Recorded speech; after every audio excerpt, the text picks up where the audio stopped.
Let's take care of these last two. The first is secant of t minus cosine of t all over sine of t. When in doubt, we're going to sine and cosine it out. Let's use the reciprocal identity for secant and write 1 over cosine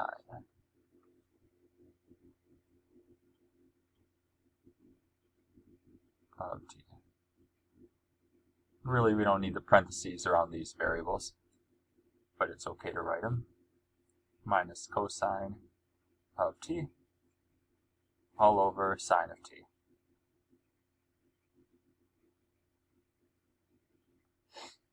Now, I look at my numerator and I think, man, that looks kind of like a mess. So, what I'm going to do is I'm going to try to get common denominators. Common denominators is one of those techniques for simplifying in algebra that allows us to turn two terms into a single term. Here's what I mean by that. Let's say we write this as a fraction, cosine of t over 1. If I can get common denominators, then I can subtract these two fractions and make them into one term. So, in order to get common denominators, I look and I see that my denominator of the first one is cosine of t, denominator of the other one is 1. I can get common denominators by multiplying those two together. Cosine of t times 1, which of course is just cosine of t. So cosine of t then will be my common denominator. Now, this first fraction already has a denominator of cosine of t, so I don't have to do anything to it in order to get it into that denominator. But this second fraction I do. I want to get this denominator to be cosine of t. And so I'm going to multiply the bottom and top of this fraction right here by cosine of t. The reason I can do that math-wise is because something divided by itself is 1, and anything times by 1 is going to be the thing that we started with. So we're really not changing the mathematical value of this fraction here. We're just changing its appearance. So then, once I do that multiplying, I'm going to continue that down in this next row. We still have 1 over cosine of t minus the top of this fraction will be cosine squared of t, and the bottom of the fraction will be cosine of t, all over sine of t. Next, these two fractions have a common denominator, and so we can subtract them. The numerator is 1 minus cosine squared of t, and then the denominator is cosine of t, all over the sine of t. Alright, now I look at this 1 minus cosine squared of t, and I say that looks like something familiar that we did earlier. I look up at my Pythagorean identities, and I see this one. 1 minus cosine squared of an angle equals the sine squared of that angle. So in place of that 1 minus cosine squared, I'm going to write sine squared up top there.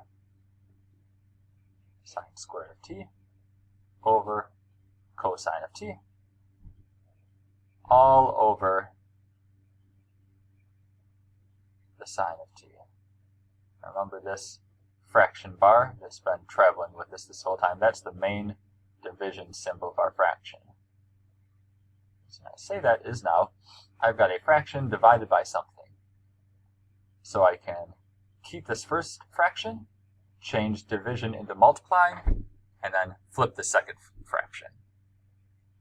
So when we do that, we'll keep this first fraction the same and change this divide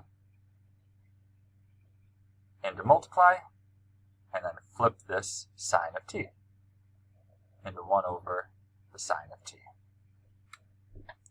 Now when I'm multiplying these two fractions, I've got a sine squared up top and a regular sine on the bottom. So this sign down here cancels out with one of the signs being multiplied up here. So I'm just going to scribble out that squared.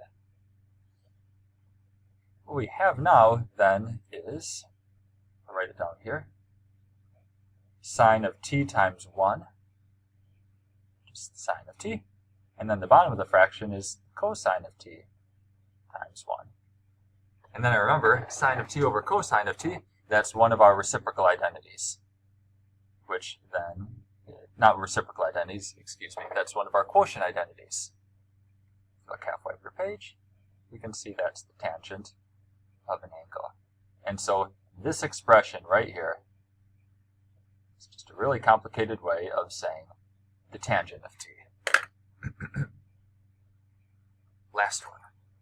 Cosine squared of an angle minus 1 divided by the cosine, or excuse me, the cosecant of that angle. So I see a squared here and a 1, and I'm like, that reminds me of all those Pythagorean identities up here. Now, it doesn't exactly match any of these identities up top. It's got a cosine squared and it's got a 1, but this is 1 minus cosine squared, not the other way around. So what do we do with this?